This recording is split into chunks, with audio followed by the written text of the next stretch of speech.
अगर माँ ना रहती तो इस संसार में हम सब नहीं आते। और वो नहीं रहती, अगर हमको जन्म देकर तुरंत चली जाती माना, तो हम सबका पालन पोषण भी मुश्किल हो जाता है। पिता क्या जानेगा कि किस समय बच्चे को भोजन कराना है, किस समय बच्चे को स्नान कराना है। बहुत कष्टों के बाद अपने पुत्र को जन्म देती है या अपने पुत्र को जन्म देती है। 9 माह गर्भ में रखते हैं, उसके बाद बालक को जन्म देते हैं। तो साथ ही में होता ही है कि 9 माह गर्भ में रखे, लेकिन जब जब बालक 5 वर्ष या 3 वर्ष का न हो जाए, तब तक माताएं अपने पुत्र के लिए अपना शरीर न्यौछावर कर देती है। बोलो बोलो से तो बालक का जन्म होता है, तो जन्म होने के बाद माताओं का दोबारा जन्म होता है, बहुत कष्ट होता है। उसके बाद कहते हैं कि जब बालक छोटा है तो बालक दिन में सोता है, रात्रिकालीन नहीं सोता है। और माताएं दिन में काम करती हैं, रात्रिकालीन माताओं को आराम चाहिए ना। लेकिन बालक क्या जानेगा कि भाई माँ क्या कर रही है।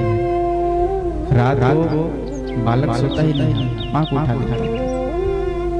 और इतना ही नहीं, जहाँ सोता है बालक वही लघुशंका कर देता है। तो माँ जो है वह अपने तो गेले में सो जाती है, लेकिन बालक सोती है।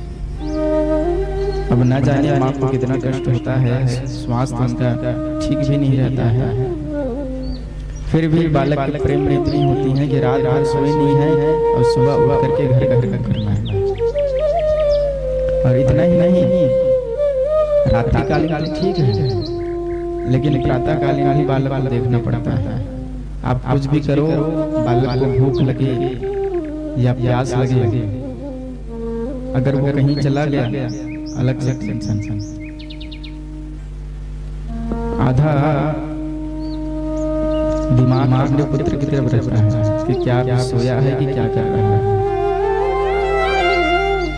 उसके बाद बालक जब बड़ा हो जाता है तो ये डर रहता है कि बालक कहीं मोटरसाइकिल के पास ना आ जाए, नहीं तो फिर गिरकर मर जाए। है नहीं?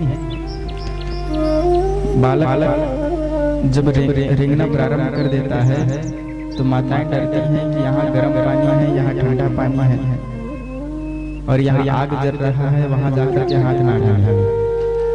मैं भी बचपन में था तो गर्म पानी में अपना हाथ डाल दिया था। तो सबको काम करते हुए बालक की तरफ ध्यान रखती है माँ। फिर उसके बाद जब बड़ा होता है तब इधर उधर खेलने के लिए बाहर जाता है, तो ध्यान रखना पड़ता है कि भैया कहाँ जा रहे हैं, किधर किधर कर रहे हैं।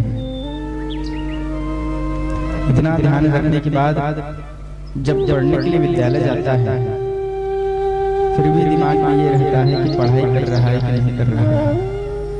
सब कुछ करने के बाद जब विवाह कर देते हैं तब विचार करती है माँ, विवाह तो करेगा लेकिन जीविका उपार्जन कैसे करेगी। और ये विचार करते करते माँ अपने शरीर को छोड़ देती है।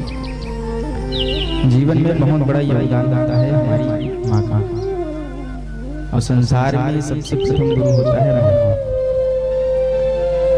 जब बालक का जन्म होता है तो बालक को संस्कार नहीं देते थे, फिर पिता संस्कार देते थे। अरे भैया पिता बाहर घर घूमने के लिए चले जाते हैं, कुछ काम करने के लिए, जब जब 2 पैसा घर में लाएंगे तब तक आप अपने बालक को पढ़ाएंगे कैसे। माताएं विचार करती हैं कि अभी वर्तमान को सोचती हैं, लेकिन जो पुरुष हैं, जो पिता हैं, वो आने वाले समय के लिए सोचते हैं कि आने वाले कल में क्या करना है। इस विचार से बाहर रहते हैं।